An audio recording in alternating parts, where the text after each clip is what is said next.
Let's make spicy beef pockets. Okay, food lovers, let's get to work. I've got some ground beef in the pan, a dash of salt and pepper to start. I've pre-cooked those bell peppers, onion, garlic, and bacon. And now I'm adding in the 3C mixture.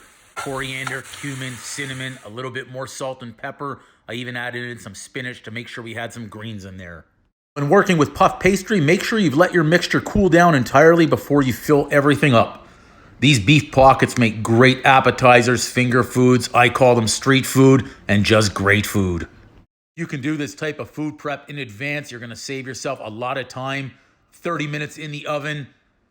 Kids are gonna love these, your friends are gonna love these, and you're gonna love them. A little brush of egg wash to finish them off.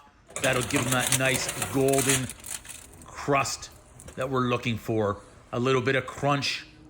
Your snacks are ready to go. I can assure you I ate every single one of these. I'm calling it Uncle Drew's spicy beef pocket. And it's got a whole whack of flavors in there. It's in puff pastry. This guy. Oh, it's still steaming too. Can you see the steam coming out? I can see the steam coming out.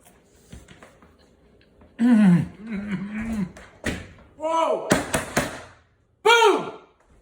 Unreal how great this is. First time I made it like this. Wow.